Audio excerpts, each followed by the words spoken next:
Gang, are you looking for better sleep and relaxation or relief from pain or anxiety without feeling totally drugged? Well, let me tell you about True Hemp Science full spectrum CBD products. True Hemp Science promises premium quality, pure ingredients, and true value. They source the highest grade organic hemp from around the world to handcraft the finest full spectrum CBD products in the Austin area and beyond. They offer a complete line of full spectrum CBD products including oils, tinctures, skincare lotions, sports rubs, gummies, and chocolates. Gang, I have been using their products for the last few months and they've lowered my anxiety and they've given me incredibly restful sleep. The kind of sleep that when you wake up, you feel rested and ready to take on the day as opposed to waking up feeling anxious or waking up feeling groggy. Well, gang, I have good news, too. How Did I Get Here has teamed up with True Hemp Science to bring you a special offer that benefits all of us. Spend $65 or more at TrueHempScience.com and receive 296 milligrams of their number 81 distillate, which is great for sleep or relaxation, for free. That's right, gang, for free. Just go to TrueHempScience.com/HDIGH. That's TrueHempScience.com/HDIGH. Balance your body and mind with True Hemp Science full spectrum CBD products. Let's get down. And you may ask yourself, well, how did I get here?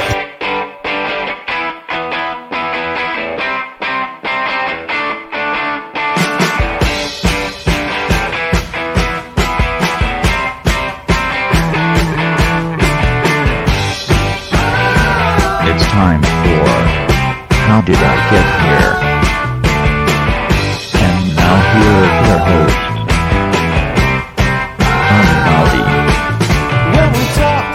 All right. Hello, I'm Johnny. I'm your host. Welcome to the show. I hope you guys all had a good weekend, whatever it is you did this weekend. I'm actually doing this on Sunday afternoon, and I just woke up from a little nap with Rosie, and I woke up to the extremely sad news that Austin radio icon and legend, John Ailey, passed away. I know he'd been sick for a while, but still always sad to find something like that out. I was always a huge fan of Eclecticos. If you lived here in Austin, you know what I'm talking about. I loved listening to the show. I loved his weird playlists. I loved his weird shit he would talk about and how smart he was. And I always enjoyed going on the show and talking to him. And I always loved that, a couple of things.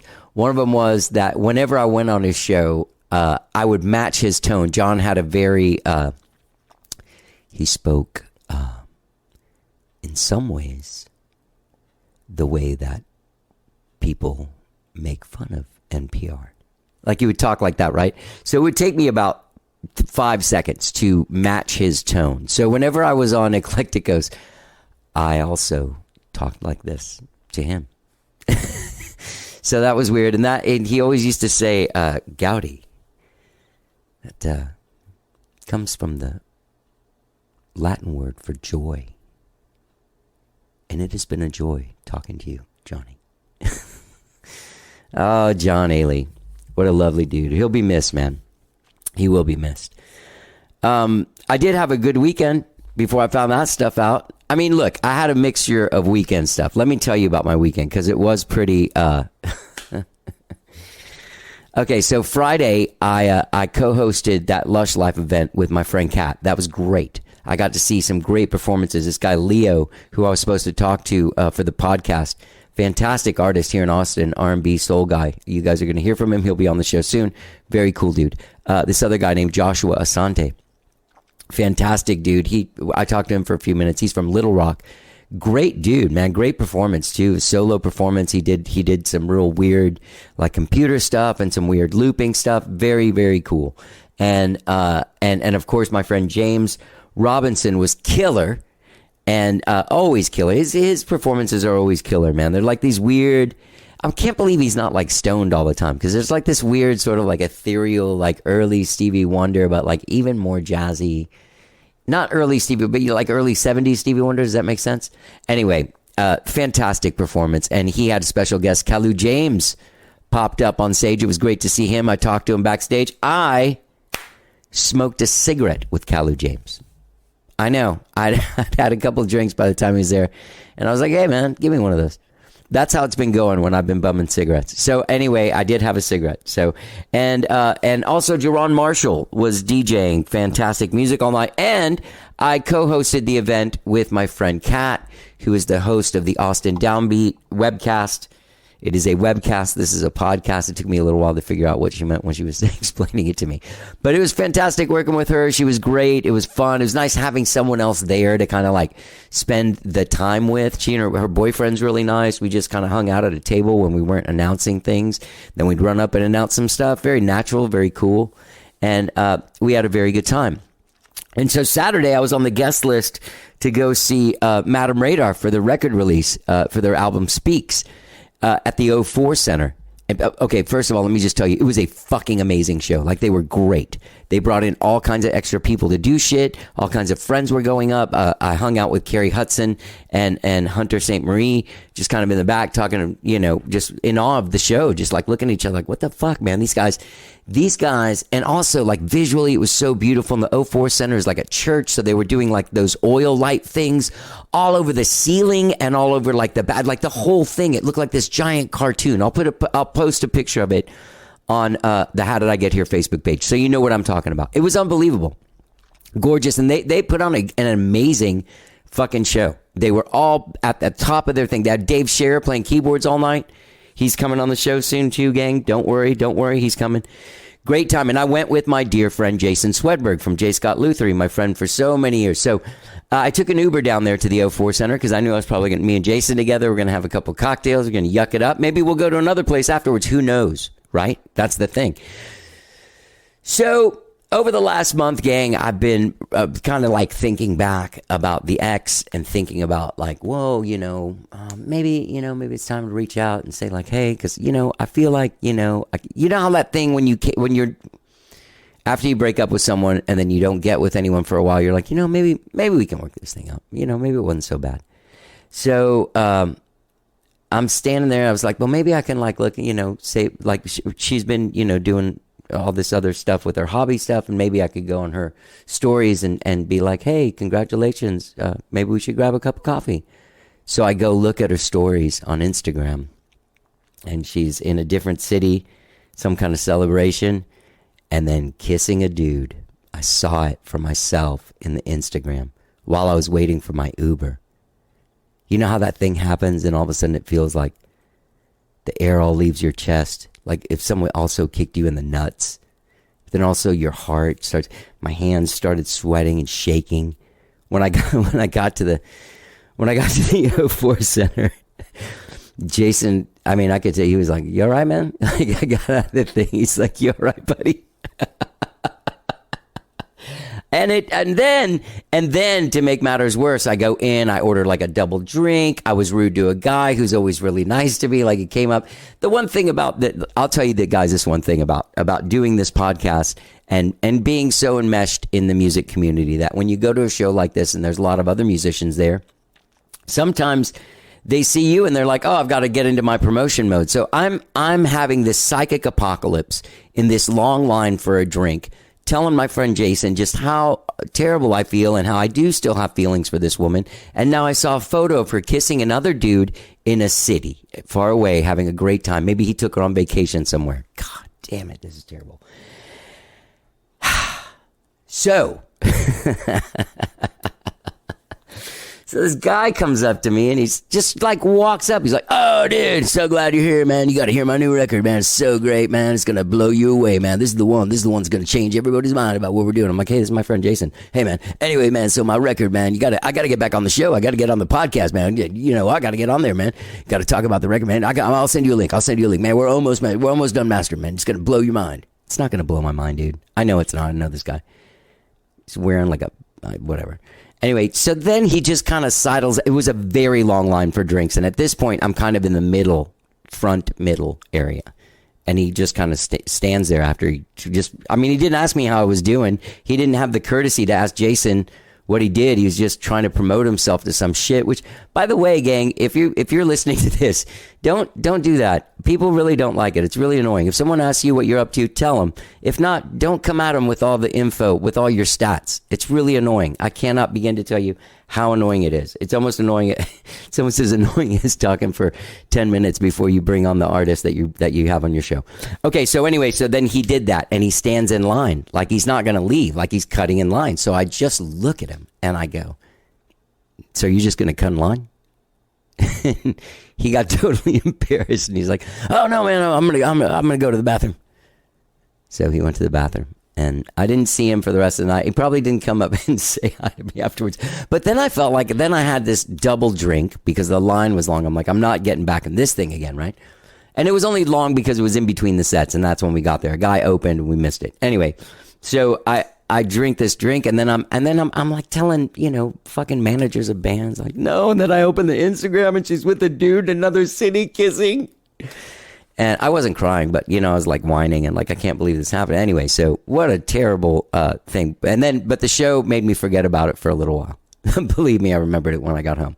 But I didn't call her or do anything weird like that. So that's good. And I was pretty drunk. Oh, God. Gang, I have a great show for you today. Singer-songwriter Pat Byrne is on the show today. He's returning to the show today. He was actually on a few years ago, or no, last year or something. I don't know. Before he made his album Into the Light that came out in 2021 that was produced by my dear friend Billy Harvey. Fantastic record. That's co-writes with like Jamie Harris, Miles Zuniga from Fastball, Ben Jones from Beetroot Revival. And he just put out a new single that's called Until It Isn't on Next Waltz Records. And it was produced by the great Bruce Robeson. It's a gorgeous, gorgeous song. It sounds fantastic, man. You can find him at patburn-music.com. Anyway, it was great getting to meet. I don't think I've ever really met Pat in person. He was on the show last time via Zoom because it was during the pandemic. But his manager had reached out to me, and he came out to a Skyrocket show, and we set this up. And he came into town. I guess he was going to Colorado and then heading off to Ireland for a month. So he's probably like in Ireland now.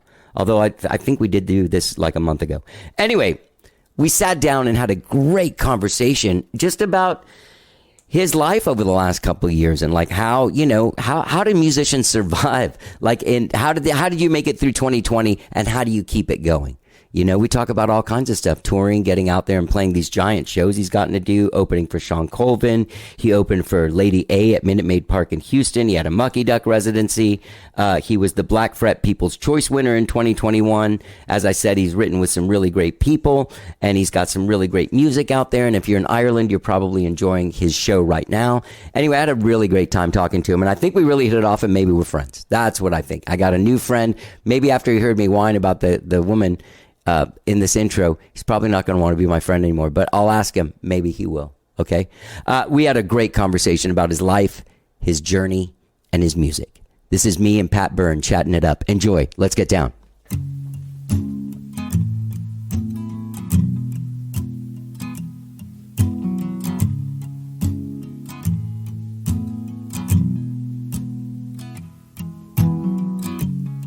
You said I should have tried harder. I said I didn't know what that meant. You said it is what it is then. You said it is what it is till it isn't. Well, that's good. You don't miss any of the juicy stuff. No. I haven't seen a lot of Houston because from the word go, one of my first shows was at the Mucky Duck, and so I've been fiercely loyal to the Duck, and I just haven't played. Surely. Except Anderson Fair. I play there a couple of times a year, and I love that place too. But other than the Mucky Duck, I have not seen any. Well, those are the two venues. Very best rooms for you to be playing. Right exactly. now. I landed on my feet, and like for a singer-songwriter who wants an intimate kind of hush-hush crowd, they're two of my favorite rooms in the world that I've ever played. Yeah. So yeah, you're an incredible songwriter, like incredible. Was when we did Into the Light wasn't out when we talked last time. Right? No, yeah. I was kind of writing it when we talked. Like it was right at the start of the pandemic, I think. Last time we spoke. Yeah. I had just moved into Ted's lake house up in Canyon Lake. Oh, nice. And me and my girlfriend lived there because we were in the middle of moving houses right when the pandemic hit, and so we couldn't shop for furniture. We had this 1-bedroom apartment with nothing in it, and all the stores were closed down. It was just a bad time to move into a house, so he let us live in his lake house. We stayed up there for maybe 2 or 3 months, and it was the best time of my life. Really? Yeah, just so good to get away, because at that time stuff was getting kind of busy for me, and you know yourself, it's like a tough slog. I wasn't making very much money, and it was nice to just get away from the stress of thinking about career and just live with your girlfriend in a house out in nature for 3 months and write songs. And so I had that later in the pandemic, not with a girlfriend by any means, with like my 97-year-old grandmother at the time. Now she's 99, but my grandmother during the pandemic was like, man, fuck this. I'm just sitting in my house all day. I'm going to get a beach house for a month in December, like on the water in Galveston, and whoever wants to live there, get a test and move in. Cool. So I moved there. I moved to Galveston for the month of December in 2020. Oh, wow. So like quite a bit into it. Yeah. It's good to just get away. Oh, Jesus. Yeah, man. And especially during that time, you don't feel like, you don't have that fear of missing out, because no one's doing anything. No one's doing anything, there was no guilt about sitting around and doing nothing, and that's my favorite thing to do anyway, except I always have this, like today, I just watched TV all day before I came here to see you. What'd you watch? I started watching Unprecedented, There's so many fucking shows that like now you're like... This is not really a show. I've just seen so much talk about it. It's these English filmmakers had behind the scenes access while Trump was... that's out? It just came out, and so I was like, I'm going to watch this. And, I think it was a bit overhyped, because it's all stuff I've seen. Yeah. There's no real... I feel like he sat down for 20 minutes and did an interview in his golf club. We've already seen the 20 minutes over the last month. So I kind of after the first episode, I stopped and cancelled the 7-day free trial. But I watched this great show called The Bear on... I don't know if you've seen that. No, but I've seen it advertised. I loved it. It's great characters. It's a chef kind of show? Yeah. But it's like, there's a lot... as an artist, there's a lot to get from it, because he's come from this Michelin star, the best restaurant in the world. And his brother dies and leaves him this sandwich shop in Philadelphia. Or is it Chicago? Chicago, I think. Anyway, he leaves him in a sandwich shop, and he has to take over this sandwich shop, and... he's trying to change the menu because it's all this old spaghetti stuff. Right. Yeah. And, he does so much pushback. It's like, this is working. The people like this. And he's like, yeah, but anyone can make this crap, I don't know. As an artist, as a songwriter, I thought it was fantastic. Yeah. Well, yeah. And the performances are great. And so I watch as much TV as I can. I haven't had that much time recently, but... That's good. You don't really hear that much from songwriters. Usually they're like, I don't have TV. I went out with a girl... last year, for most of the year, that was like, I don't have a TV, but she watched fucking on her computer all day long. Well, you're like, that's the same thing. In my mind, if you want to make art, I think taking in art is a good thing to do. What you put in comes out, kind of. Yeah. As long as you're not binging Love Island for 3 days in a row. I try and pick out good stuff, like educational stuff, or else just really well made TV. I love movies and TV. Yeah, me too. And I love reading, and I just kind of put them all in the same box. I think it's the same thing. It's easier, but it's... You did this record Into the Light, so you were writing those songs, and then you went and made a record with a dear friend of mine, a dear old friend of mine for over 25 years, Billy Harvey. Yeah, he's the man. He is the man. Yeah, when I'd spoken to you, I had met him once for coffee in Nashville and decided he was going to be the producer, and this was before the pandemic, so I had a few of the songs that ended up on the record. I had a whole different bunch of songs. Yeah. And at the time I thought, I can't wait to make this album, and then the pandemic happened, so we had to put off the record till God knows when. Right. But he was on board, and then I wrote most of the album, what became the album, because of the pandemic, essentially. So for me, it was kind of a good deal. And then in August, I made it with Billy. I travelled up to Nashville, and we did it right in the midst of the pandemic. We wore masks and stayed 6 feet apart. And the other good thing about the pandemic was we kind of had our pick of the litter in terms of musicians in Nashville, because everyone was grounded. You had Fred Erlingham. We had Fred Eltringham on drums. Yeah. I mean, and in normal times, you just wouldn't get him. No, you wouldn't. He's on the road all the time. I mean, the whole band was like that, and we just wouldn't have had them otherwise. But they were sitting at home doing nothing. It's like, an album? Okay, I'll be part of that. They didn't know who I was, but it worked out really great. It was a magic time. I moved up to Nashville for a bit and hung out with Billy, who's one of the most interesting, cool, creative people I've ever met. I'm so grateful I had him, Slash funniest people I've ever met. Hilarious man. There's not many people that have made me laugh the way that he has. Yeah, and it comes so naturally to him. Yes. He's not trying hard. He's just being himself. He's one of the most authentic people I've ever met. Yeah. He was just on a couple months ago on the show. He was in town. Oh, he cool. came over, but after a long night of drinking, it was like he wrote me like after I put it out, and he was like, "I'm sorry, man. I thought he's always funny. He's like one of my favorite drunk people." I haven't got drunk with him. Oh, really? Not yet. Oh man, It was all business. He is so hilarious. Anyway, man, those every song is fucking great on that record. Thank you. Great. Thanks. Are you? I just talked to. Well, I had this lady on that wrote this book about like a critical book of. Why am I drawing a blank on his name? One of the greatest songwriters of all time. He wrote Hallelujah. Leonard Cohen. Leonard Cohen. And he was a guy that labored over lyrics a lot. Mm. And then I had Gaucher on here, who I'm sure you know because you course. worked with Jamie and stuff, who also will take a year writing the lyrics of a song. Yeah. Yours sound like they could. I mean, I don't. They're just so good, and things go together so well. Are you a person who can spend a long time on one song? Or? Absolutely. Yeah. I would never put myself in that category with Gaucher and Cohen. I would.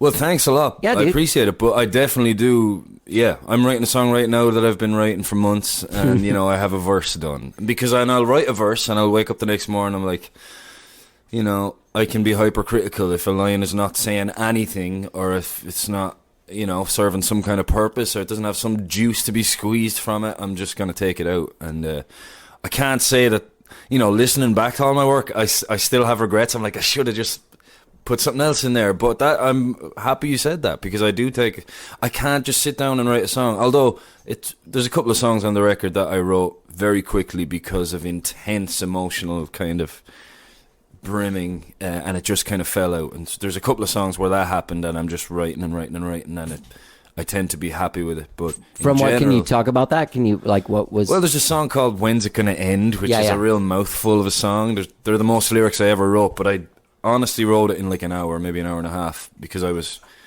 I drink a lot. When I drink, I don't. That's in the bio Ted sent me. Really? Are you serious? That's in a bio? It's not in a bio. He just sent me this list of stuff, but part of it was funny. Oh, well, okay. Well, yeah, I'm from Ireland, and, we drink to get drunk. Yeah. A lot of us. Well, my friends anyway. So when I moved here, it was unusual that I'd be always drinking to the point of blacking out, and no one else was. And so it's a problem. But, it never felt like that at home. And it's a real cultural difference. And I just woke up after my 30th birthday and I couldn't remember anything. And my girlfriend was beside me, and she doesn't drink at all. So that's an interesting dynamic. Yeah, that's it. Yeah. And I just, I couldn't remember, and she was so angry. And I had no idea what I had done. Oh, yeah. Turns out I just was an idiot and I was drunk. I didn't do anything bad, but to lose yourself that much and to have no account for what happened for the previous 12 hours is terrifying. And that happens to me. It happens to me now and then. It happens to my friends. If we're at home, we just wake up and laugh about it, and it's not a thing. But I really... It happens to me too. Yeah, well, that morning I really thought about it, and I got really sad about it, and I left the house and moved into Ted's Lake House and stayed there for a few days. And that was the first song I wrote when I got there, and I just was... I was kind of sick of the way I was behaving. So that sick song and just tired fell out. of being sick and tired. That's it, yeah. Yeah. So that's what that song fell out that way, and the song "Win, Lose or Drown" was that same morning. I just kind of wrote it all at once, and they're probably, they're two very honest, kind of inner dialogue type of songs. You and your girlfriend made it through that though. Absolutely, within a few hours. I mean, it was no major, but it was scary to me because I was like, what did I do? And actually, I considered that I may have done something bad, which is, not trusting yourself like that is a bad feeling to have. And yeah, I just don't like that feeling of not remembering. Yeah. I mean, how can you say it was a good time if you don't remember it? Someone else will let you know. Right. Well, everyone else said it was a great time. Yeah. I've seen video evidence. I had a scene like that one. I mean, I've had a few scenes like that where I black out, but I had a thing where it's more than 10 years ago, but Skyrocket, I had a regular guy that would come in and fill in for me if I wanted to go do something else. I did a songwriter in the round at what used to be La Zona Rosa, right? And Skyrocket was playing that night. And one of the guys in the band called me and said, hey, how long is your gig? And I'm like, a couple hours. He's like, why don't you swing by, jump up and sing a couple tunes you normally sing with the band? I'm like, sure, I'll do that. So I do the songwriter in the round. Everyone's drinking. I go, like, afterwards, there's like shots and the whole thing. And the next morning I wake up and I'm like, oh shit, I was supposed to go to Cedar Street and sing with Skyrocket. So I text Darren and I'm like, hey, I'm really sorry about last night. He's like, why? You were great. I had no fucking idea I'd even gone. I thought I hadn't gone. But I know that feeling of like intense guilt. Right. I wouldn't be able to deal with that. If that something that big happening and me having no memory, that would kill me for days. That would be days of recovery. And it happens to me all the time, honestly. Every time I play in Brussels. I used to a lot when I lived in Ireland. And every time I went there, I blacked out because the beer is great and it's like 14%, and you don't realize it, and it's dangerous, and it creeps up on you because you're I have friends there, and we would drink all day, and I'd do a gig, and I'd drink all night afterwards. And the first time I went, I lost my guitar, and I lost my phone, and I was like, what am I doing? And I still don't learn. Like, I still drink until... And I was able to find my guitar, but it was a whole thing of... Like, I woke up in the hotel and I went to reception. I was like, can I log into your laptop to try text someone to see where I was? Yeah. And I couldn't log in because I didn't have my phone, and you have to verify your email and all that kind of stuff. And then I retraced my steps, literally went from bar to bar. I was like, do you remember seeing me last night? And they were like, yeah, and you went with this person to that bar. And so I went to that pub, and they were like, yeah, you took a stroll down this. And eventually I found my guitar in this restaurant, and it was like an hour before my flight. But those kind of things happen to me too often. So yeah, that's kind of where those songs came from. Yeah. Well, I'm glad that you didn't just totally quit. You wrote with Jamie and Miles Zuniga, who I wrote Mile for some reason. Those two are good friends. Miles and I have been friends for years and years and years. I love that guy so much. Me too.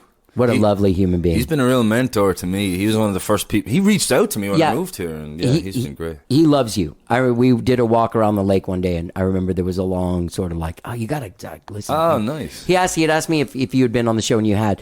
One of the things I wanted to tell you, I had this guy on. Do you know who Wesley Dean is? It's this guy, that's a singer-songwriter guy. He's from Australia, but he lives in Nashville now.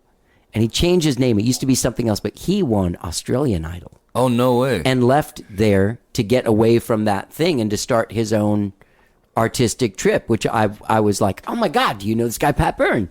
Did the same thing, but from Ireland. Right, that's cool to hear that. Yeah. You're going back there to play, aren't you? I'm going back in August. I'm doing 3 gigs at home. And, I have a couple of friends getting married. There's a lot going on that month. It's going to be crazy. You taking your girlfriend? I am. She's going to come for 2 weeks. She works... She's a ER nurse, so she can't come for... I'm going for 5 weeks. She'll come in the middle for 2 weeks. And she doesn't drink? Dude, that's an intense fucking job to have, to not blow off some... What is she, like... Is she a boxer or something? Like, what do you do to blow off steam? Her vice is nature, She loves just being out walking and hiking and being physical and jumping in water and that kind of stuff. That's her... Which is a very healthy obsession. Yeah. But she doesn't drink. No, I mean, she'll have a drink... and not enjoy a second of it, but just to be social. It's not like she's a teetotaler and just won't touch alcohol. She just doesn't like it at all. Yeah. She doesn't like feeling drunk. She doesn't like the taste of alcohol. So it is an interesting dynamic because I grew up around alcohol and it's just part of our culture. Yeah. Which just sounds like a stereotype, but it truly is, Yeah, it's a thing. Mm-hmm. Yeah, you're Irish, for God's sake. Yeah. I wanted to ask you this, the opening for Sean Colvin, that's pretty amazing. Yeah. I'm not sure how that happened. Well, I do know how it happened. The guys at 04 Centre like me, I think. And she was looking for an opener and they suggested me and that worked out. And that was a real dream. I was late to the party with Sean Colvin. You didn't even know that big song?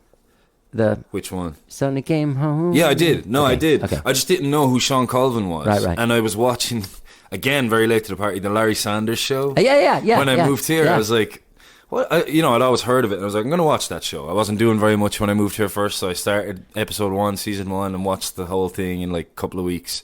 and loved the show. Yeah. And in that last scene, I don't know if you remember, was her doing Will Yeah. You Still Love Me Tomorrow? Yeah. And it brought me to tears. Like, it was the most beautiful singer and player. I was Yeah. like, wow, this is Yeah. gorgeous. I was like, who was that? Found out she lives here and she had this big Texas history and became a fan of hers. And then fast forward 3 years, I get a call to open for her, which is like the dream for someone like me, because she is her fans are the kind of people I want to reach. Exactly. You know? Exactly. So she had these full houses, and I got to do 45-minute sets in front of her crowd, and they were amazing. It was amazing. That's what I always want to do, you know. So Yeah. it was a great I opportunity. have a favorite line from that last Larry Sanders. The when Greg Kinnear and Tom Petty are starting to have an argument, and Greg Kinnear goes, "I won an Oscar," or "I was nominated for an Oscar." One of those things, like, "I was nominated for an Oscar," and Tom Petty goes, "For what? Talk soup." That's one of my favorite fucking lines. And his delivery too is so nasty. Like, "For what? Talk soup." Like, greatest. I'm annoyed I don't remember that. I think that's the problem with binging TV. Yeah, like too much. sitting and watching 10 episodes a day. You don't remember these beautiful moments. Yeah.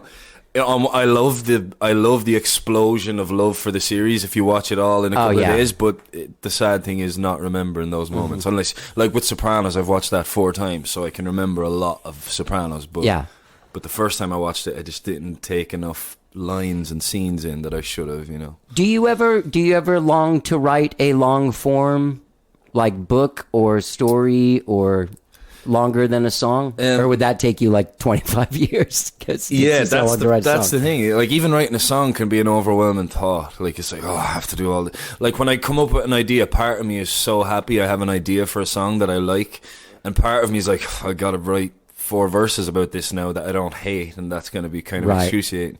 Even though I love doing it, and when it's finished, it's the greatest feeling there is. So the thought of writing that. No, there isn't. Nothing replaces that feeling. And so, even, you know, getting the final mixes of a song, as amazing as that is, knowing you have a song, to me, it's like, also now I have an extra 5 minutes in my set that I like, you know. It's another 5 minutes of fun at a gig that I don't need filler. It's like there's 5 more minutes I can do that I love, and I see it as more of just than a song, you know. But so the idea of writing a book or something like that, I would never. Although I have been every morning trying to write as much as I can, you know, like just like morning pages. Just put pen to paper, which I've never done before, and I thought it would be hell. And I've written like some stories that I really like. Nothing that would ever see the light of day. Like, they're not that good, but I'm actually impressed that I'm able to write a story, and so that's fun. I spoke. There's a friend of mine at home. We just, like everyone believes, we had a funny childhood, and like we thought our experiences were very unique in college, and that we'd have a great TV show. I'm sure everyone feels that way. But we have actually had like phone calls and discussions about writing a TV show just for fun. Like, it might never get made. About your childhood, and then up to college, you know, the awkward. It's kind of been done, but we just would love to do it, you know. I can't believe you're saying this stuff.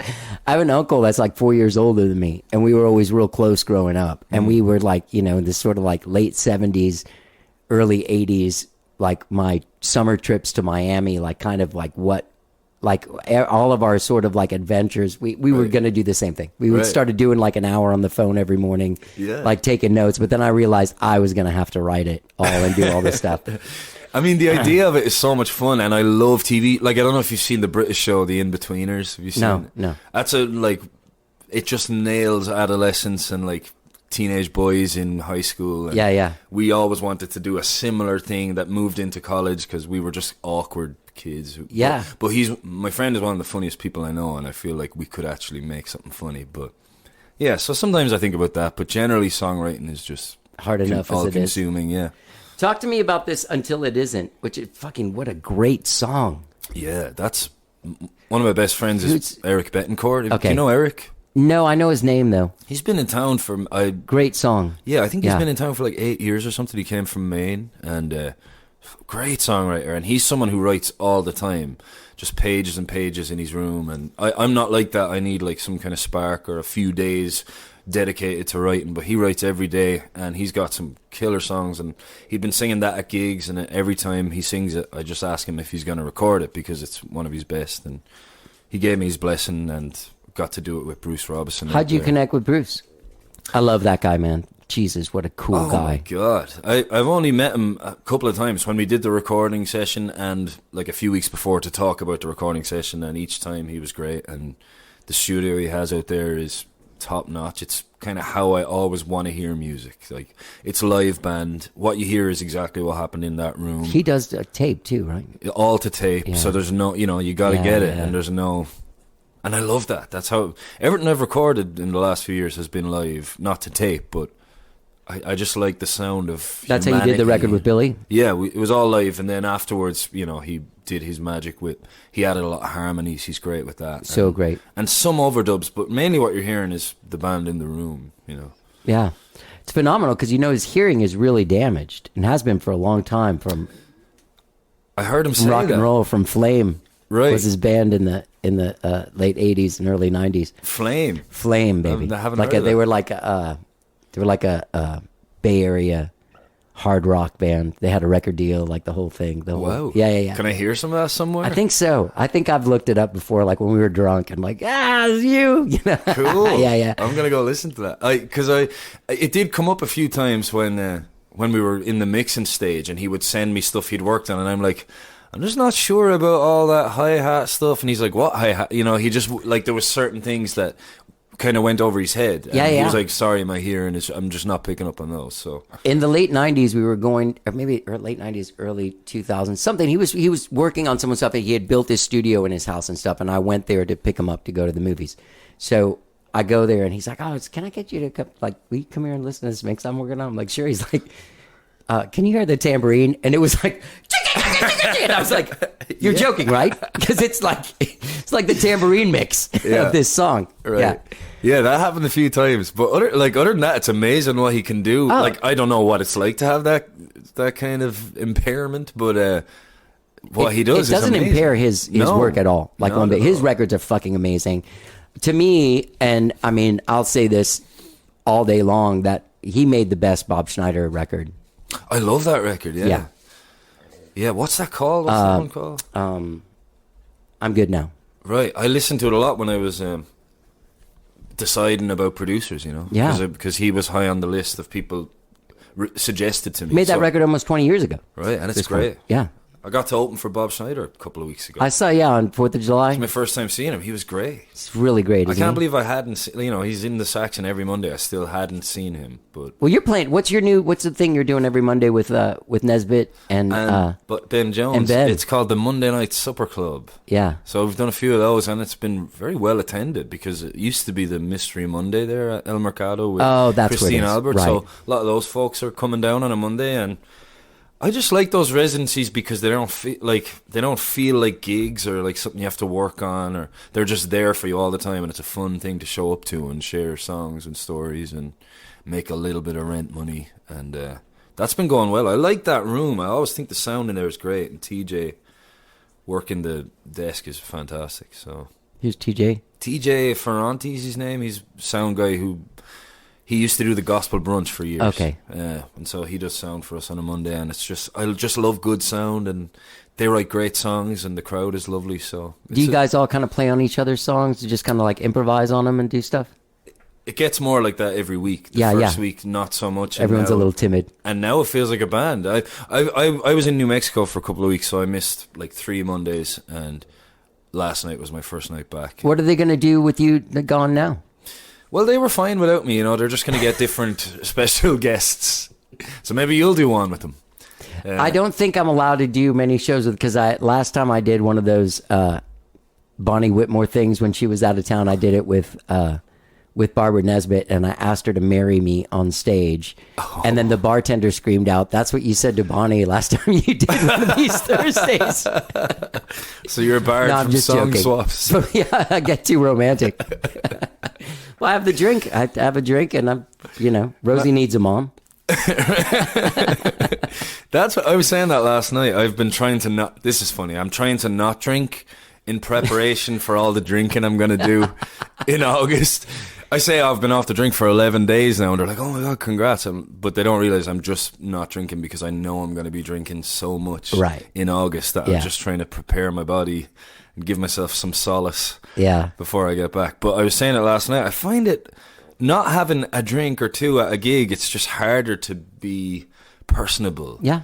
Like it really helps me loosen up, which is dangerous. You know, sometimes I'll just be in a good mood and I don't need a drink at all. But sometimes just having a shot and a beer or something helps the gig flow much nicer, and you feel funnier and more confident. And that's kind of, hopefully that doesn't rule my life eventually, you know. Right. I mean, there was a point like almost 20 years ago, or like 18 years ago, I got divorced and moved out of the thing and quit this band that I was playing with that was on tour all the time, and kind of had to like hustle for these gigs. I had this friend that was the whatever for El Arroyo, and she got me these gigs like once a week at like these 4 different. So I had 4 weekly restaurant 3-hour extravaganza gigs, which was good. It kept me afloat, but it really turned me into a hard drinking.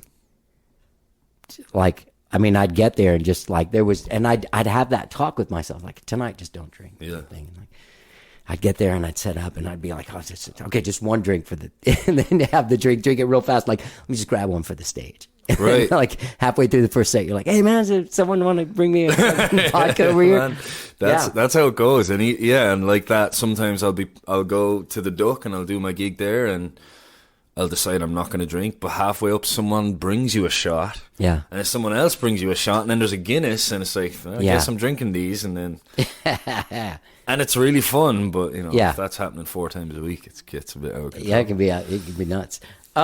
So tell me, how did you get that gig with Lady A?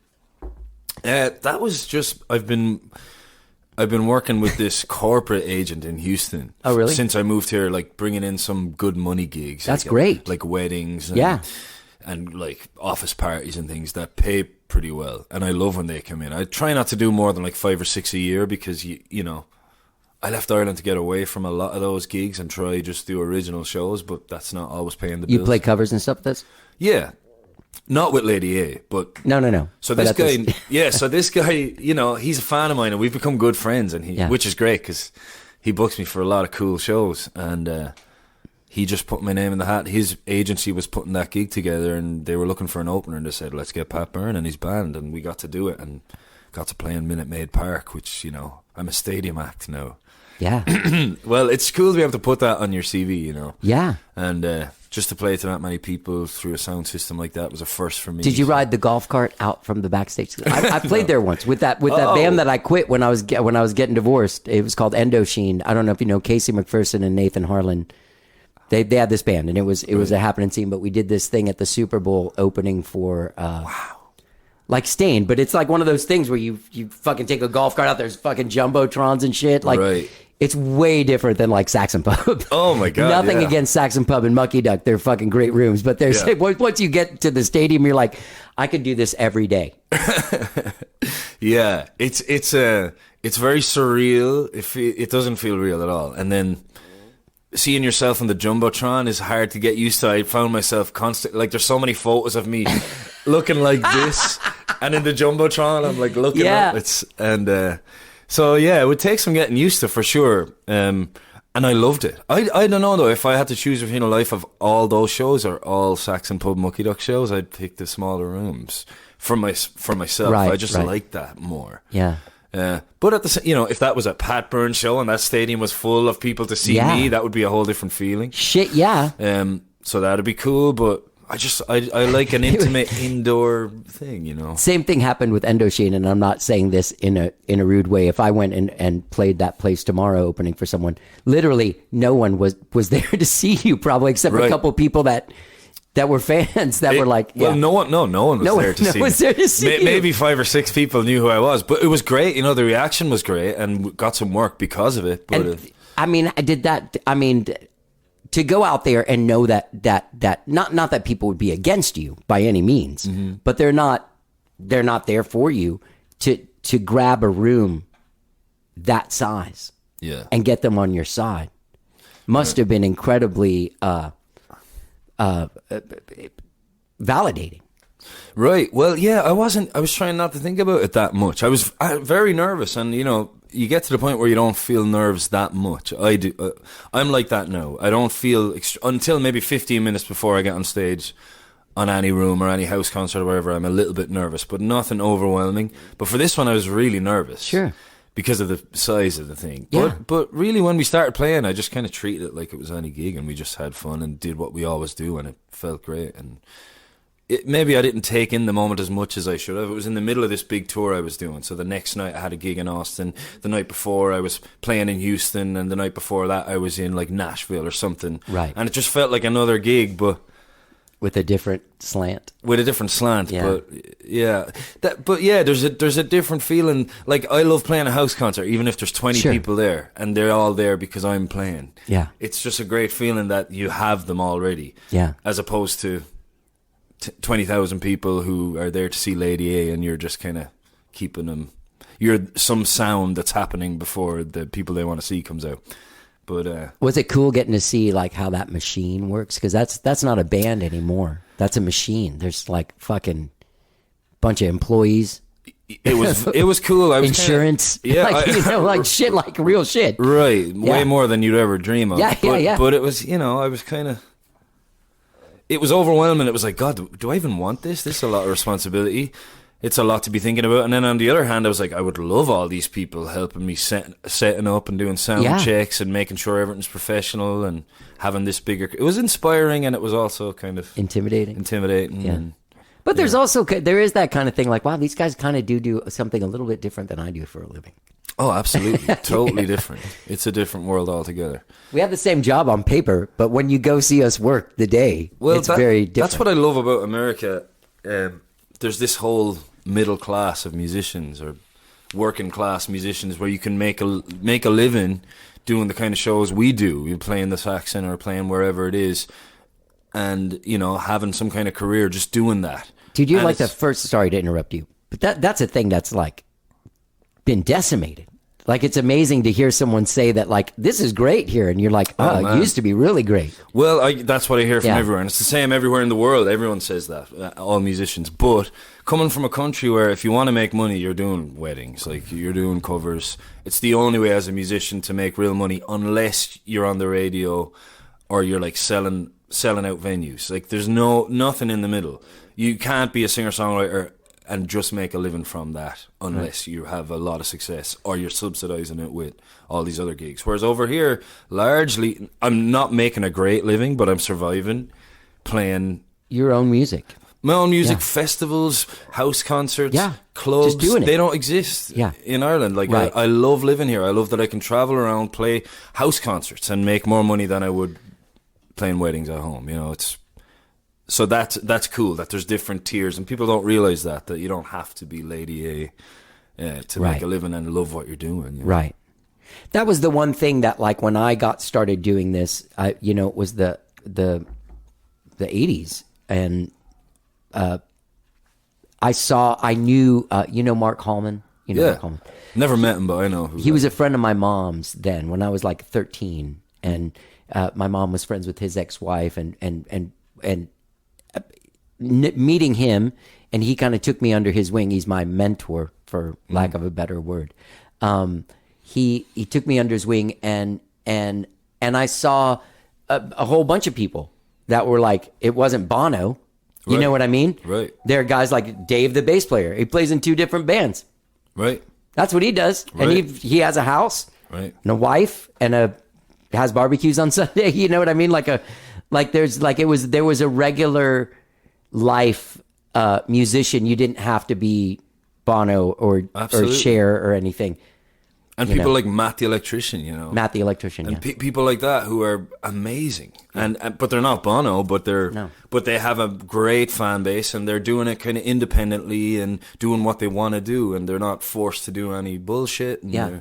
I want you to know that I'm not using Bono because you're Irish, but that's who I wanted to be when I was a kid. Right. Well, he's He's the guy. he's the big rock star, I suppose. It's funny, he had such an influence on me. His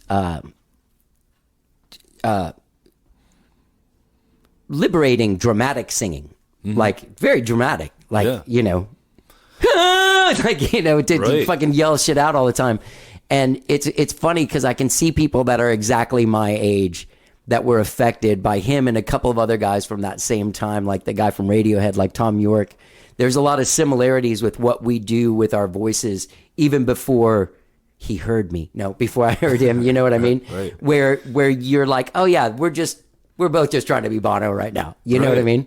Yeah, and it's kind of, it's not a very Irish thing to do. He wears his heart on his sleeve, and he's very dramatic, and he kind of gets a tough time in Ireland, you know. Like, half the country adore Bono, half the country can't stand him. I love Bono. I think you two are great. I've always been a huge fan, but there's that thing in Ireland where people are like, you know, stay in your box. The Catholic kind of have some shame and be very reserved and, you know, keep yourself to yourself kind of ideals. That's a thing in Ireland for sure. Yeah. So it's cool to see someone like that from Dublin doing that and being on, you know, the main stage in the world, kind of in the biggest rock band in the world, doing it and paving the way for that kind of thing, you know. You know, I stood this far from Bono with Billy Harvey next to me. Our friend Alexandra Valenti, her father was this guy named Jack Valenti, who's this huge player in politics in the 60s. He was LBJ's press secretary. Like, he's in the picture, like, where LBJ is getting sworn in on the plane after Kennedy gets shot. Wow. And then he is the guy that started the Motion Picture Rating Association. He's actually the guy that came up with PG-13. So he's kind of like hated and loved. Anyway, so he started that one foundation. It was Jack Valenti, Bono, and what's the handsome actor? Brad Pitt. Right. And so we got to go to the show and go backstage and stuff, but we didn't get to meet him. But we stood this far from him in the meet and greet situation, but there was a weird guy taking up the whole time. But the whole time I was looking at Bono, Billy was standing there going, doesn't he look like my friend John? And I'd be like, whoa, fuck, he totally looks like your friend John. And he's like, I can't take it, man. Bono looks just like John. And then he'd like smile at Bono, and Bono would smile back at him. It was so weird. Wow. But we had this very odd sort of like a couple of feet from Bono for like 10 minutes. Cool. Yeah, together. So you've always been a big Bono U2 fan? Oh, yeah, from the first note I heard, you know.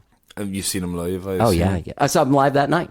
Oh, go. Yeah. I saw him for the first time a couple of years ago in Madison Square Garden. Oh, that must have been amazing. It was unbelievable. My friend had a free ticket, and I went with her, and I can't remember what the tour was. I feel like it was some anniversary tour of something.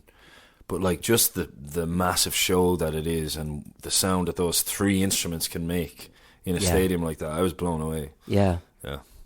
And how huge he is. That's the one thing that, like, standing backstage, like Billy and I were like, he's really small. Yeah. And he's like thick, and he's got like sausagey little fingers. Like, he looks like a guy that works construction or something, just dressed really nice. Yeah. But then he goes on, like, and it was like, that's what Bono's like in real life? Like, just some little dude. And then 10 minutes later, 15, 20 minutes later, whenever he went on stage, it was like, fuck, he's also that guy. You know what I mean? Yeah. Like, he puts on the cape. He makes up for it, yeah. Yeah. Paul Simon's the same way. Did you meet him yet? No, I know he's like pretty close to us now, which is exciting. He was one of the guys in Skyrocket has this radio show in Wimberley. Oh, I heard about this. And he went on their show. Wow, that's someone in your band that does that? Yeah, and I'm here doing like fucking almost 1,200 episodes of this fucking thing. They do one show, and it's fucking Paul Simon. And they're laughing at me. You need to get him. You need to get him on this. I heard, my friend Jacob Jager. Do you know Jacob Jager? Yeah. Killer. I love that guy. And he was doing a show in Wimberley in like a pizza joint or something. And he just saw this crowd of people like gathered around. Couldn't figure out what it was. Did he set, took his break and walked out, and someone was like, that's Paul Simon over there. So he walked over and watched him. He was like singing songs and all in that little studio, right?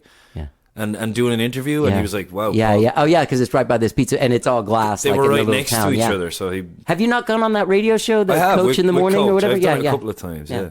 I love Coach. Yeah, me too. I want to support, like, people like that are great over here. That's another thing the working musician gets over here, is that kind of community and, radio support from local radio. I find that's in Austin. That's definitely not everywhere. Like there's a reverence paid to guys like us here that you wouldn't get if you were a guy that lived in Houston and was in the same position. Right. Like there is kind of a Well, I got those two things are working for me. I'm in Austin, which I've traveled a lot, and there's nowhere like it just to live as a songwriter and wake up and be a songwriter. Yeah. It's amazing. And then I'm Irish, so I got this little trump card because there's something that kind of sticks out about me. There's a degree of novelty, which helps, you know. People just kind of enjoy that I'm the Irish guy. Yeah. And there isn't another Irish guy. Yeah. Yeah. Although there is a few Irish people here in town, like Andrea McGee, great Irish female singer, but it helps us. Yeah. For sure. I saw Dave Scher has a record coming out sometime. I reached out to him and he's going to come back and do this. I love that guy too. He's amazing. And he's the nicest guy ever. Yeah. I think he's one of the nicest people I've ever met. I love Dave Scher. Yeah. He also makes me laugh a lot. I love people that are funny. Yeah. He's so droll. Yeah. Really dry sense of humor. We wrote a song together that I haven't actually asked him what's on the EP. It might be on the EP. It's a nice song. Yeah. So I hope he recorded it. I don't know. We'll see. You should ask him when he's here. I'll ask him. Let me ask you this, as far as like co-writing goes, do you do a lot of it? Not a lot. It scares me because I know how I am with writing lyrics. Like, I'm not a guy who's just like, let's get a song done. Yeah. It's like, okay, that'll, you know.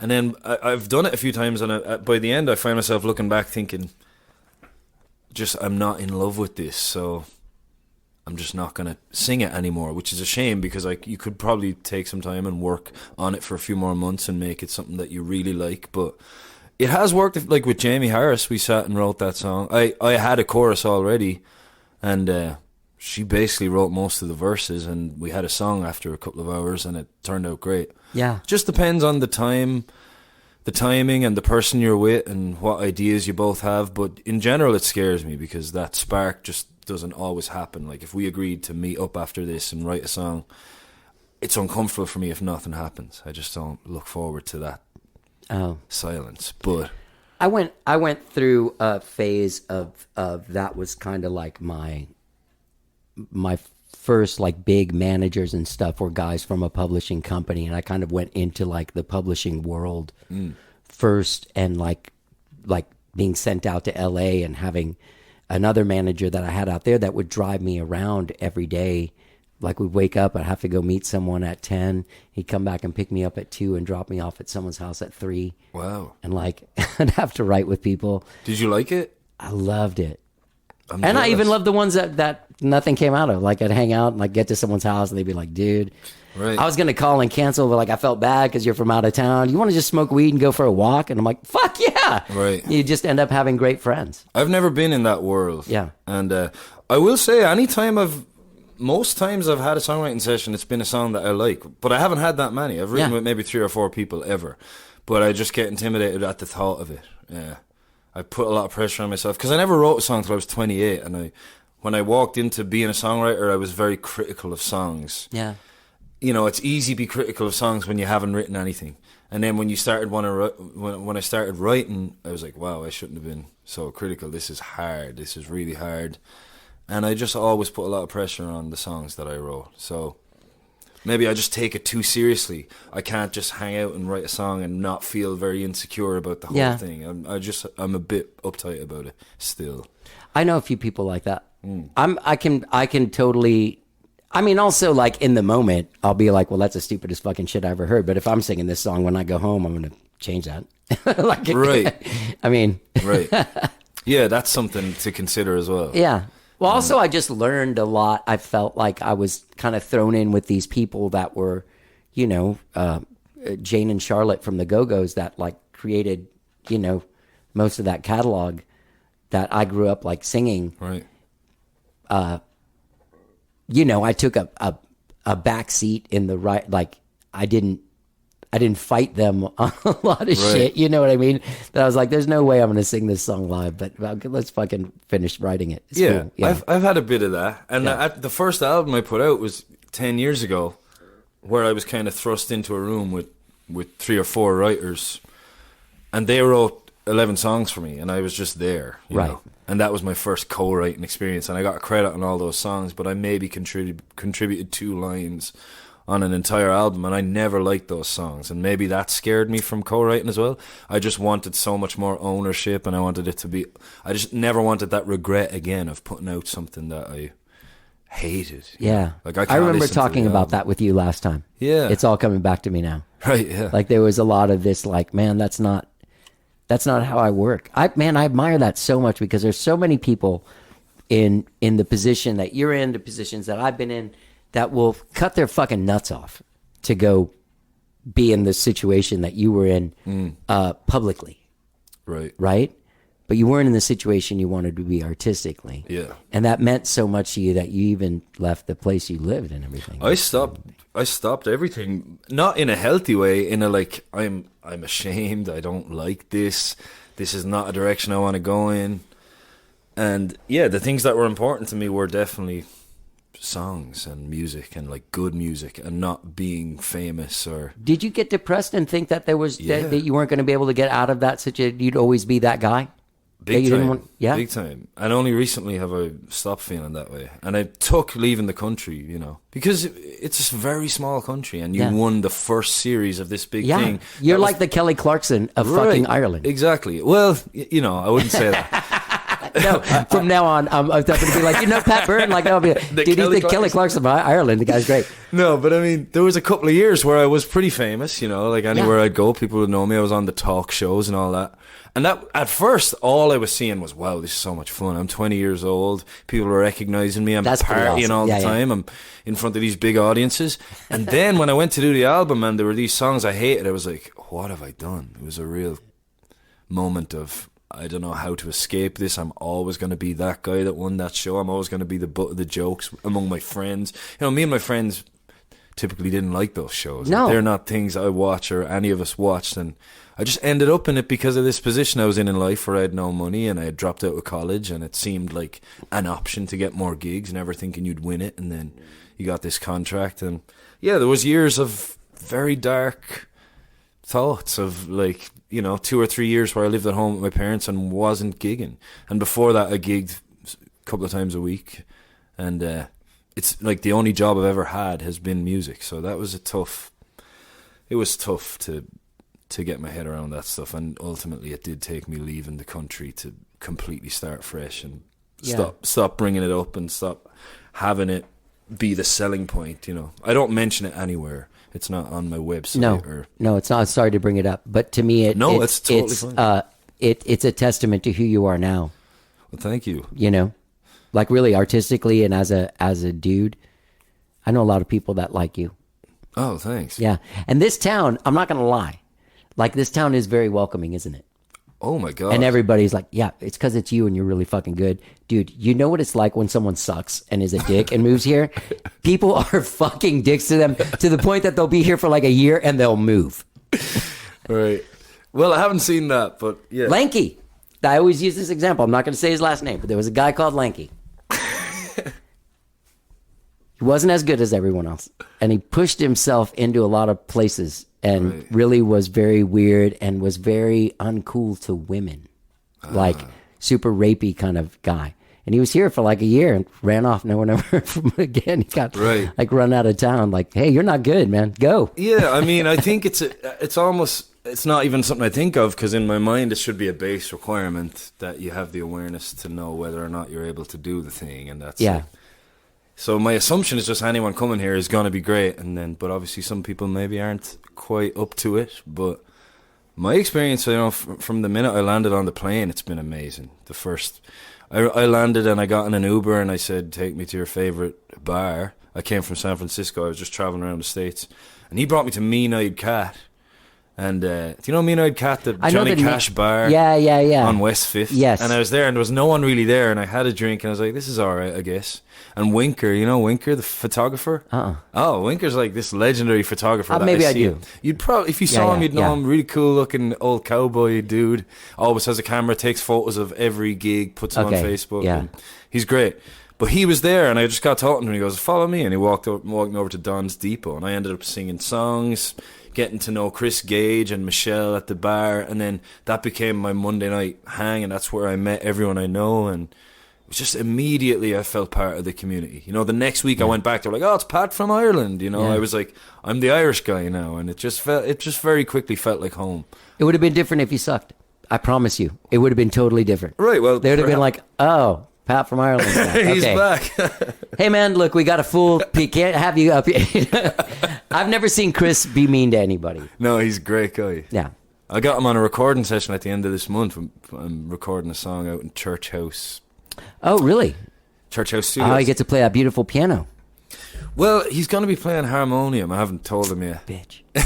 But we got like a string quartet and Glenn Fukunaga. Oh, is yeah. playing bass. Love Glenn. Rich Brotherton's producing yeah. it, and I can't wait. So you just kind of like moving around, doing different, like you did the thing with Bruce, and you're doing this thing with Rich and stuff, and yeah, I did that album, that's my favorite thing, to have an album worth of songs and go and record that album with a person and go on this journey with it, and that's how I want to make music. But my God, does it cost a lot of money, and is it emotionally tolling?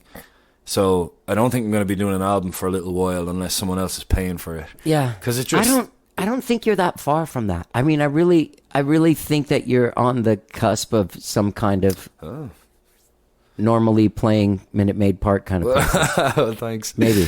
That'd be great, but I'm really enjoying where I am now, to be honest. I just love it. I love that you can do house concerts and make money, you know, playing your stuff to new people.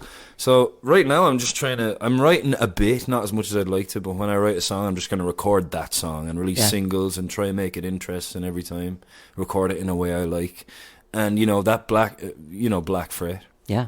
I you got that grant, last year. So I'm slowly using that on different projects. And let me ask you a question, because I wrote, you got the People's Choice. Yeah. What does that mean? They give 20 grants every year, and 3 of them are larger. So I was one of those 3. There's 17 grants and then 3 bigger grants. Sweet. Yeah. So normally it's 5,000 and 20,000. There's like a big disparity. Yeah. This year, because of COVID, it was like, I think everyone got 11. Yeah. And some people got 16 or okay. I think it was 16. Right. Yeah. Which is amazing. That's amazing. 20 bands got at least 10 grand. I mean, that's phenomenal. Yeah. And it's helped. Well, you know, a lot of mine went on my visa, which is still very important, and my money was going to go on that anyway. But to keep you here. Yeah. Yeah. So you want to put it all into recording music and buying gear and that kind of thing, but unfortunately I had to spend a lot of it on my visa, but that's cool, you know. Yeah. That has to come from somewhere, so. Yeah. Yeah. You're not doing next month. You're doing next Monday? I am doing next Monday, and then I'll leave the next Monday. What time do you guys do that thing? Doors at 6, and then we do 7 to 9. Oh, nice. Yeah. And we have some guests. If you want to come down, we'd love to have you sing a song or 2 or whatever you feel like. Okay. How did you get into doing this? Has this been before podcasts blew up? Or? Yeah. I started 11 years ago, August. 11 years ago? Yeah. Wow. I started it when you had to go like, no, it's not a radio show. It's on, no, you can just listen to it anytime you want. No, it's not on a station. You could just go find it. You know what I mean? Because people just were like, what is a podcast? It's really been recent that it's been a part of the conversation. Like, it's maybe 4 or 5 years since it's been the thing, like the main. Yeah, forum. it started. Remember when Serial blew up, like in 2014? So there was a couple years I was doing it that it was like, I remember doing a live one. The very first live one I ever did, I did with it's like this band that had Susanna Schoffel and like Michael Kincaid and all these different, Dan Dyer, all these different people. I can't remember what they were called. Oh, the Coveters. And I did my first live podcast at this place, Momo's. It was still open. Mm-hmm. And there was a guy that was real pissed off at me after the show because he was like, I came here to see you being backed up, because it was like Johnny Gowdy with the Coveters. Right. So he didn't even, and he was like, what the fuck? You're just sitting up there like talking to people. It was like so obnoxious. So I have been doing it a long time, and I did it because I grew up listening to interviews. I love them. And when I saw when I first got hip to podcasts, was like Christmas of 2010, like the year before I started. And my cousin of mine was like, I was listening to like Fresh Air on podcasts and stuff, and he was like, no, there's like original stuff. People like half of your favorite comedians. And I noticed that there was a lot of comedians talking to other comedians, but there at that point there was just no musicians talking to other musicians. And I was like, oh shit, I can do this. Yeah. Because I know enough people where I could get it going before, you know. You're very good at it. Thank you, man. I mean, Thank you. I've done a few of these, not loads, but it makes such a difference. Like, you know, in my mind, it's like, oh, it's an interview. An interview's an interview. They're all kind of the same until you do one where the interviewer is not totally good at it. Like, it's a real skill that you've honed. Thank you very much, man. Who were you listening to doing podcasts before you started yours then? I mean, obviously, like Terry Gross, I've been listening to Fresh Air all the whole time, like since I was in my early 20s. Right. And I started off listening to Larry King when I was in elementary school. He was on the radio in Miami, and I used to go there in the summer.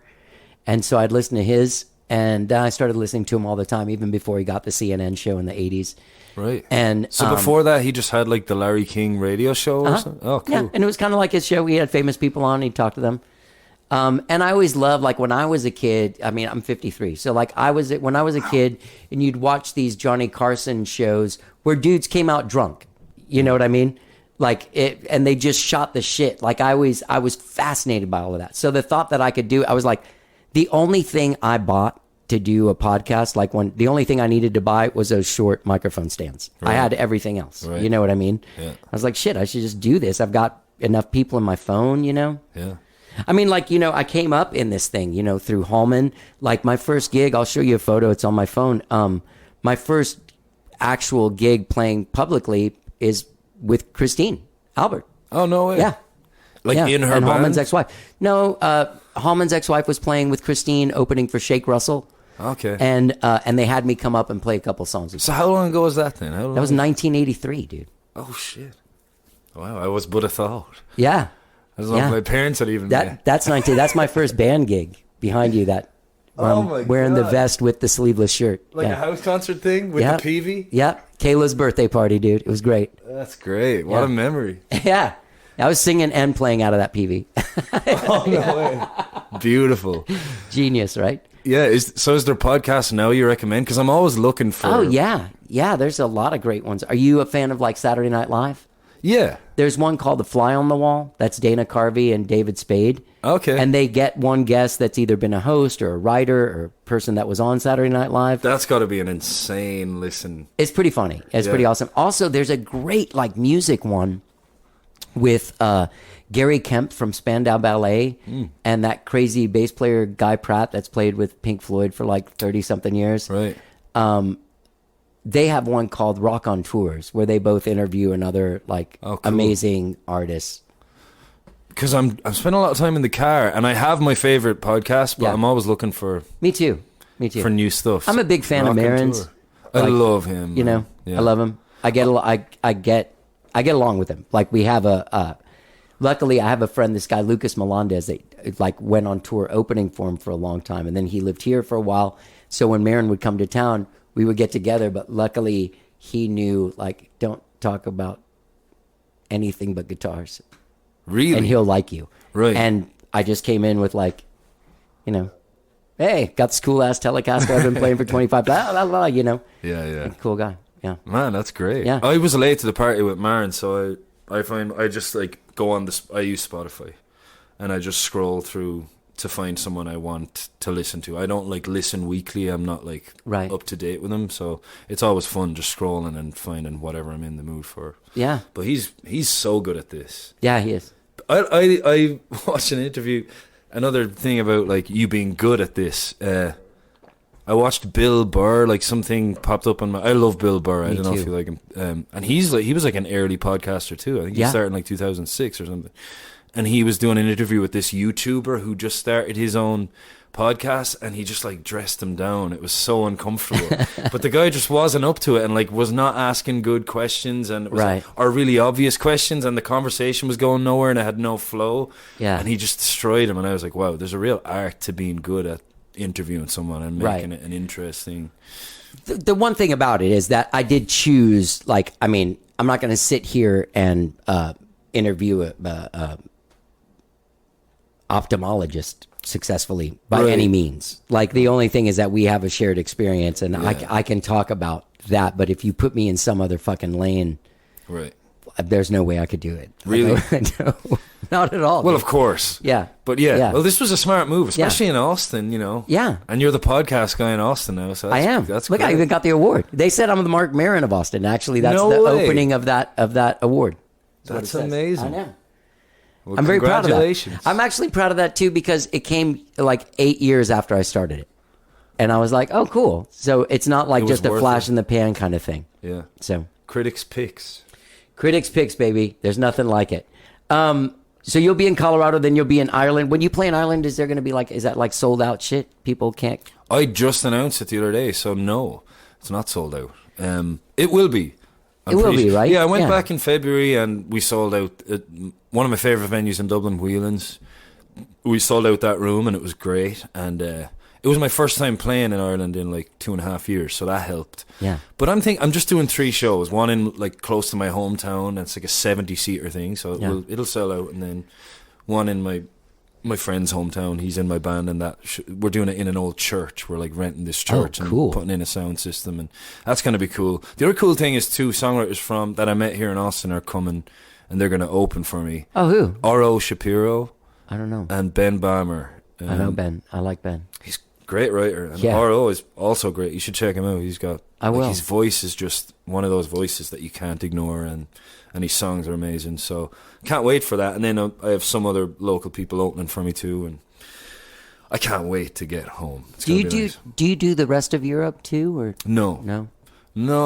because until I moved here, I didn't have songs, so I wasn't like, All right, I I'm not guess going to tour as the voice and Yeah. sing the cover. You know, I just never wanted that, so I Yeah. just never did it. And you know, eventually, I'd like to start visiting Germany and places like Sure, that. Now sure. that I have my set and like Yeah.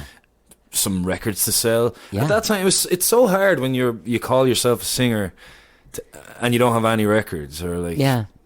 you just can't do it. It's a really tough position to be in. So now I have this confidence that I have a show and my own songs and ready to tour Europe. But it's been a rough couple of years for touring. So Sure has. And that whole I didn't realize until I was listening to some podcast with a lot of British people that Brexit really fucked touring there. I haven't experienced it. I mean, that happened since I moved here, but Apparently there's some weird thing where if you have a bus, I can't remember who it was I was listening to.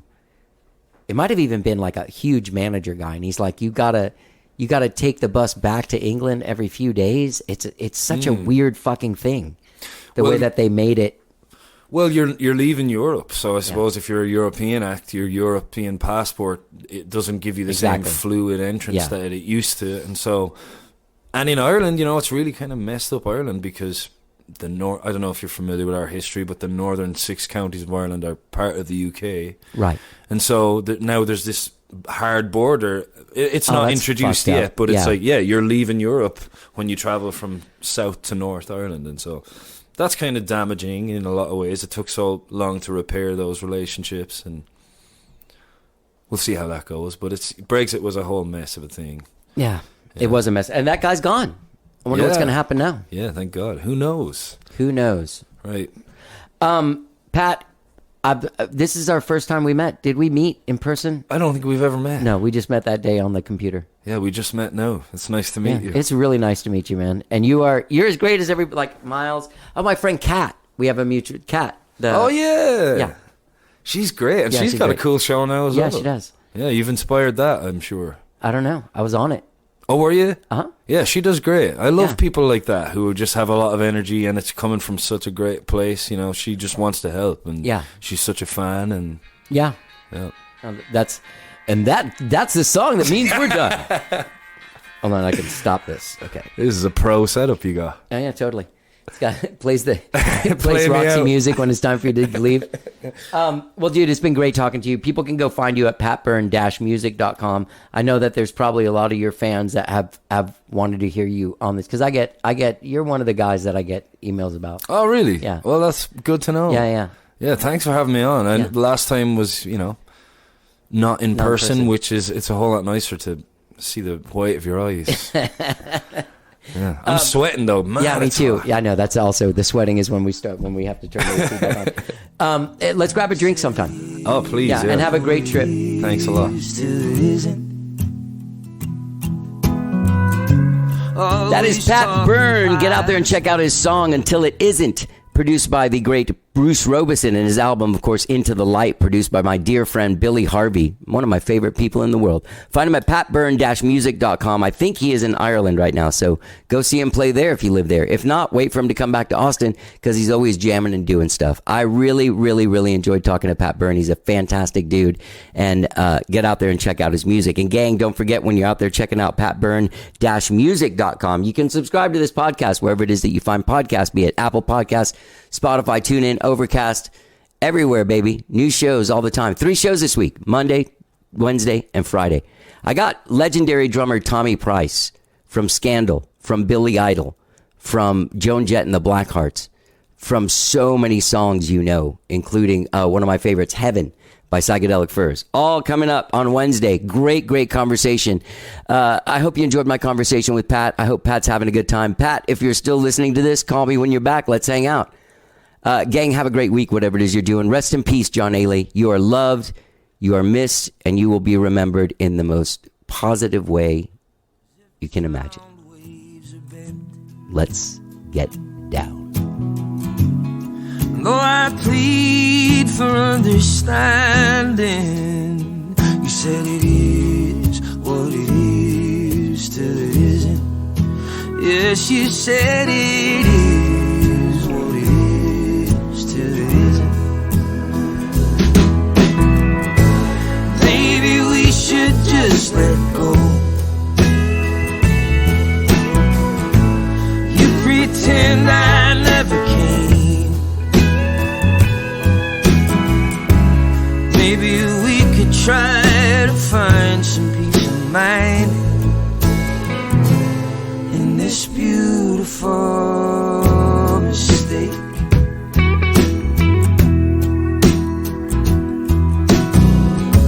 You had to look behind door number 2. Play your game outside the limits. And though I begged and I pleaded, you still did it. Yes, I guess it is what it is till it isn't.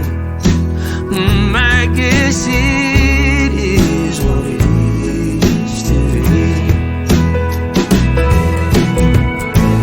Past the point of letting go. In the southern sun I know my place. Maybe we could find some peace of mind in the afterglow of this beautiful mistake. Of this beautiful mistake.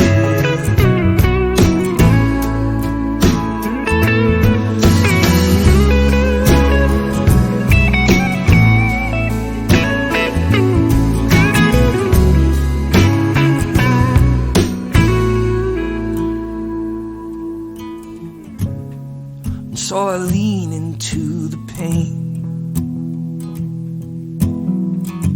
The sorrow is quite magnificent. And though you begged and you pleaded, I said it is what it is till it isn't. Yes, I said it is what it is till it isn't. I guess it is what it is till it isn't. Yes, it is what it is.